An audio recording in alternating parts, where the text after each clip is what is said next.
Hi guys, welcome to the movie of the review of the cinema of the film of the movie Rastapa. 2 years, 2 parts, 2 heroes, 2 heroines. Hi guys, ఇప్పుడే లస్కటప్ప movie చూశాను భయ్యా. లస్కటప్ప movie review. కొత్త వచ్చిన subscribe చేసిన బాబు బాబు reviews చాలా కొత్తగా ఉంటుంది ఇప్పుడు.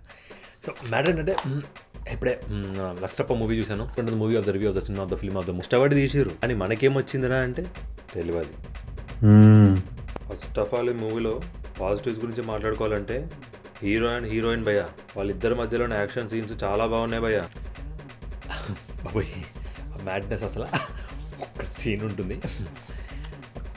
పిర్రగిల్లేస్తారంటే పిర్రగిల్లే సీన్. నేను అనుకున్నా ఆ బాబుని పెట్టినప్పుడే ఎక్కడో మనకు పిర్రగిల్తారా అనుకున్నాను, గిల్లేసాడు. Movie of the review of the cinema of the film of the మనం సినిమా చూస్తున్నంతసేపు మనకేం దొరికిందిరా అంటే తెలియదు. మరి ఎందుకు తీసినట్టు నాకైతే తెలియదు. అసలు సినిమా ఉందా పోయిందా, లస్కుటప్ అయిందా లేదా, నీ ఈ సినిమా ఎట్లుందని నన్ను అడిగితే మాత్రం గట్లనే ఉంది. లస్కుటప్ ఎట్లుంటుంది, లస్కుటప్ప లెక్కనే ఉంటుంది. తర్వాత విలన్ అండ్ హీరోయిన్ మధ్యలో ఉన్న రొమాన్స్ సీన్స్ చాలా అద్భుతంగా ఉన్నాయి భయ్య. చాలా బాగా రాశారు డైరెక్టర్. రీసెంట్ టైమ్స్లో నేను చూసిన ఏ సినిమాలో నాకు అంతలా నచ్చలేదు భయ్య. అది కాదు, ఇంకా ఎన్ని ఇయర్స్ ఈ హీరో హీరోయిన్ కమెడియన్ విలన్ ఎందుకు ఎప్పుడు హీరో హీరోయిన్ ఎందుకు పెళ్లి చేసుకోవాలి? నాకు ఈ టెంప్లెట్ లెక్కవు బేసిక్గా ఎక్కువ. Movie of the review of the cinema of the film of the అలాంటి కైండ్ ఆఫ్ ఒక టిపికల్ సినిమా చూసిన తర్వాత ఫార్చునేట్గా నేను ఎట్లా బతుకున్నానో నాకే తెలియదు. సర్ప్రైజింగ్లీ ఈ సినిమాలో చాలా మంది హీరోలు ఉన్నారు అండ్ ఈ మూవీలో రైటింగ్ చాలా దరిద్రంగా ఉంది, విచ్ ఇస్ టూ అన్ఫార్చునేట్. ఇంకా నెగటివ్స్ విషయానికి వస్తే ఈ హీరో స్టోరీ భయ్యా బ్యాక్ డ్రాప్ లో స్టోరీ ఉంటుంది, అది చాలా బేసిక్ గా ఉంటుంది. ఇలాంటివి మనం చాలాసార్లు చూసామని అనిపిస్తుంది కానీ ఎక్కడ చూసామని నన్ను అడిగితే నాకు మాత్రం తెలియదు భయ్యా. కానీ ఇంక తప్పదా, మూవీ చూసాం $30 పెట్టాను కాబట్టి నేను మాట్లాడాలి మూవీ గురించి. దీని మీద మనం ఒక పిచ్చి మీటింగ్ కూడా పెడదాం. పిచ్చి మీటింగ్ నాకు తెలుస్తలేదా, వాళ్ళకి తీయనీకి వస్తలేదా నాకైతే తెలియదు. బ్రదర్ ఈజ్ 2025 ఇంకా బావా మర్దలు అంటారేంది, మిడిల్ క్లాస్ అంటారేంది, ఆశపోయిన గోడలు, ఎందుకు ఇదంతా? సాంగ్స్ బాగున్నాయి భయ్యా. ఒక సాంగ్ లో వెనకాల డాన్సర్స్ లెఫ్ట్ సైడ్ లో లాస్ట్ కార్నర్ కున్న అబ్బాయి బాగా చేయలేదు భయ్యా, అది డైరెక్టర్ మిస్టేకే. సబ్స్క్రైబ్ చేసుకోవచ్చు కదా. డమ్ చిక్. I guess welcome to the cinema of the movie of the review. ఇది కరెంట్ నడుస్తున్న ట్రెండ్. అసలు మూవీ నచ్చిందా లేదా అని చెప్పి నీ ఒపీనియన్ నీ పర్స్పెక్టివ్ అవసరం లేదు. పక్కనోడు చెప్పిన దాన్ని బట్టి మనం మూవీకి వెళ్ళాలా వద్దా అని డిసైడ్ అవుతున్నాం. అండ్ అక్కడ చెప్పేది కూడా వాడికి నచ్చిందా లేదా అనే. అంటే అందరు కాదనుకోండి, కొంతమంది. ఇంకా కొంతమంది అయితే మూవీ ఇదే ఇట్లే ఉంది అని రుద్దేస్తున్నారు. ఇప్పుడు ఒక మూవీకి వెళ్తే ఆ మూవీలో ఉన్న ఎమోషన్ని ఫీల్ అవ్వాల్సింది నువ్వు, అంతే తప్ప పక్కనోడు చెప్తే నువ్వు ఫీల్ అవ్వడం కాదు. బట్ మనకదొద్దు. నాకు తెలిసి సో కాల్డ్ మూవీ రివ్యూవర్స్ అందరూ ఒక బుక్ కానీ లేదంటే ఒక చిన్న నోట్ ప్యాడ్ ఓపెన్ చేసుకొని ఫోన్లో రాసుకుంటా ఉంటారేమో ఒక్కొక్క సీన్ బై సీన్. ఓకే ఇక్కడ పోయింది ఇక్కడ పోయిందని. ఇఫ్ ఇన్ కేస్ అదే నిజం అనుకోండి, you will definitely miss the feel. మీరు మూవీతో కనెక్టే అవ్వరు. అసలు ఎంతసేపు ఆ మూవీని జడ్జ్ చేద్దాము అనే పర్స్పెక్టివ్లోనే చూస్తారు తప్ప ఆ మూవీని ఎంజాయ్ చేద్దామనే పర్స్పెక్టివ్లో అసలు చూడరు మీరు. అప్పుడు మీకు ఏ మూవీ ఎక్కుతుంది, మీకు ఏ మూవీ ఎక్కదు. బేసిక్గా మీ జానర్ అనే కాదు ఇది. మీరే మీ వీడియోస్లో చాలాసార్లు నాకు ఇంగ్లీష్ సినిమాలు చాలా ఫేవరెట్ సినిమాస్ అని చెప్పారు. అండ్ నాకు ఇలాంటి సినిమాలు ఎక్కవు. హీరో వస్తున్నప్పుడు వెనకాల విలన్స్ వెనకాల ఉంటారు కదా, వాళ్ళు గన్ను పట్టుకొని కాల్చవచ్చు కదా హీరోని, ఎందుకు 1 by 1 వచ్చి కొడతారు అని. ఇలాంటి లాజిక్స్ మీకు ఎక్కవు. బేసిక్గా ఇవి మీకు ఎక్కడ కనిపించవు, ఓన్లీ తెలుగు సినిమాలోనే కనిపిస్తాయి లేదా ఇండియన్ సినిమాలో కనిపిస్తాయి. మీకు ఇలాంటి మూవీస్ ఇలాంటి టెంప్లెట్స్ ఎక్కనప్పుడు అలాంటి మూవీస్ తీసుకొని ఎందుకు మీరు రివ్యూస్ చేస్తున్నారు? మీకు నచ్చిన ఇంగ్లీష్ మూవీస్ చూస్తూ వాటికి రివ్యూస్ ఎందుకు చేయరు? ఎందుకంటే మీకు ఇక్కడ హైయెస్ట్ వ్యూవర్షిప్ ఉంది కాబట్టి. Everybody wants to be in trending. ప్రతి ఒక్కడికి మంచి వ్యూవర్షిప్ వస్తుంది. సో ఆబ్వియస్లీ స్టార్ట్ అవుతుంది లోపల. ఓకే, సో ఈ సెట్ ఆఫ్ మూవీస్ మీద వేస్తే మాకు ఇంతమంది ఆడియన్స్ వస్తున్నారు, ఇంత వాచ్ టైం వస్తుంది అని. సో ఎవరు అది ఒప్పుకోరు. ఫస్ట్ కెమెరా ముందుకు వచ్చి మీరు ఒప్పుకోరు. అది ఒప్పుకోకపోగా మీరు మాస్క్ వేసుకొని ఏం చెప్తారు అంటే ఫ్రీడమ్ ఆఫ్ స్పీచ్, $30 పెడుతున్నా, $40 పెడుతున్నా, ప్రేక్షక దేవుణ్ణి, నాకు మాట్లాడే హక్కు ఉంది అని. అఫ్ కోర్స్ మీకు డెఫినెట్లీ హక్కు ఉంది. కానీ ఎక్కడి వరకు? ఒక యావరేజ్ మూవీ రిలీజ్ అయ్యి అట్లీస్ట్ 2-3 రోజులు కూడా ఆడట్లేదు అంటే మీ రివ్యూస్ ఇంపాక్ట్ లేదా? ఫ్రాంక్ ఒప్పుకోండి.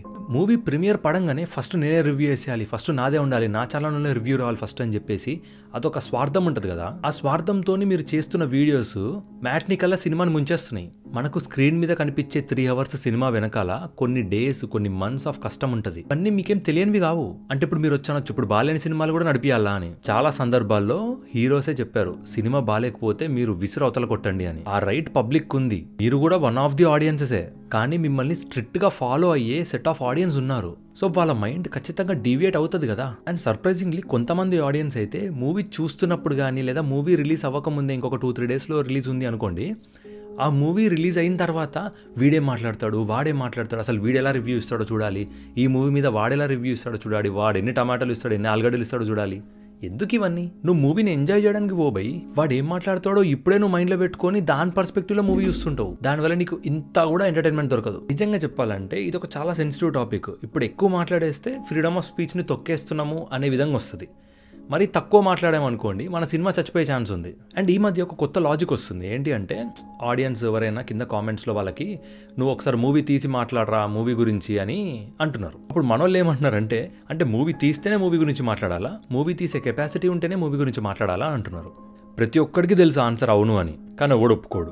బికాస్ నువ్వు ఒక్క మూవీ తీస్తే నీకు అర్థమవుతుంది ఆ మూవీ గురించి మనం ఎంత కష్టపడాలి, దాని స్క్రిప్టింగ్కి ఎలా, దాని క్యాస్ట్ అండ్ క్రూని పట్టడం ఎలా, ప్రొడ్యూసర్ని పట్టడం ఎలా, ప్రొడ్యూసర్ చుట్టూ తిరిగిన తర్వాత హీరోయిన్స్ కోసం డేట్ల కోసం ఇవన్నీ తిరిగి వాళ్ళందరూ ఒక దగ్గర గ్యాదర్ చేసి ఒక సెట్స్ డిజైన్ చేసి అండ్ లైట్మెన్స్ని కెమెరామెన్స్ని హ్యాండిల్ చేసి వాళ్ళని వేరే దేశానికి తీసుకెళ్ళి ఎంత పెద్ద ప్రాసెసో మీకు తెలుసు. బట్ స్టిల్ సినిమా బాగుండాలి అనే ఒక ముసుగులో సినిమాని చంపేస్తున్నారు. సో దీనికి సొల్యూషనే లేదా? ఇంకా చాలా మంది ప్రొడ్యూసర్స్ స్టేజ్ మీదనే రిక్వెస్ట్ చేసుకుంటున్నారు, కొంచెం రివ్యూస్ తగ్గించండి లేదా ఆపండి, ఆ ఇంపాక్ట్ పడుతుంది మూవీ మీద, మాకు తెలుస్తుంది మార్కెట్లో నెంబర్స్ తగ్గుతున్నాయి. సో ఇలాంటి ప్రొడ్యూసర్స్కి క్రోర్స్ ఆఫ్ మనీ ఉండొచ్చు, బట్ వాళ్ళు మూవీని ప్రొడ్యూస్ చేద్దామనే ఒక ప్యాషన్తో వచ్చినారు. Of course cinema is a business, కానీ ఆ బిజినెస్ ఎప్పుడు ఇన్ని ఇయర్స్లో సెకండ్ లేయర్లో ఉండేది. ఇప్పుడు మాత్రం ప్యూర్లీ బిజినెస్ అయిపోయింది. అది ఎందుకైందో మరి ఎవరికి తెలియదు. ఆబ్వియస్లీ కొంచెం బ్యాడ్ సినిమాస్ కూడా వస్తున్నాయి మన తెలుగు ఫిలిం ఇండస్ట్రీలో, but at the same time కొన్ని గుడ్ సినిమాస్ కూడా వస్తున్నాయి. ఈ లాడ్ ఆఫ్ బ్యాడ్ ఫిలిమ్స్ ఫ్లోలో ఆ గుడ్ సినిమాస్ అన్ని కొట్టుకొని వెళ్ళిపోతున్నాయి. సో అట్లీస్ట్ ఆ మధ్యలో వచ్చి అక్కడక్కడ వచ్చే ఆ గుడ్ సినిమాస్ని మనం కొంచెం ఎంకరేజ్ చేద్దాం. నా రిక్వెస్ట్ ఏంటి అంటే ఈ సో కాల్డ్ పెద్ద పెద్ద ఛానల్స్ ఉన్నాయి కదా, ఈ ఛానల్స్ వాళ్ళు అట్లీస్ట్ మూవీ రిలీజ్ అయిన తర్వాత ఒక 24 hours అయినా ఆగండి వాళ్ళ రివ్యూ పోస్ట్ చేయడానికి. బట్ ఇది ఎవరు ఒప్పుకోరు. ఎందుకంటే మేము ట్రెండింగ్లో ఉండాలంటే మేము ట్రెండింగ్ ఉండాలని చెప్పి ఎవరు ఎంత ఫాస్ట్గా వీలైతే అంత ఫాస్ట్గా మూవీ రివ్యూని పోస్ట్ చేయడానికి చూస్తారు. But at least some period of time అయినా ఇది ఒక్కసారి ట్రై చేసి చూడండి. మూవీస్ కొంచెమైనా సర్వైవ్ అవుతాయి అట్లీస్ట్, అండ్ మీకు అప్పుడైనా అర్థమవుతుంది మీ రివ్యూస్ ఇంపాక్ట్ మూవీ మీద ఉందా లేదా అనేది. బట్ ఇది మాత్రం ఖచ్చితంగా ఎవరు ఫాలో కారు తెలిసి కూడా నేను ఈ వీడియో పోస్ట్ చేస్తున్నా. I don't know what I will fetch, but నాకు ఇదే అనిపించింది ప్రజెంట్ సినారియో మీద.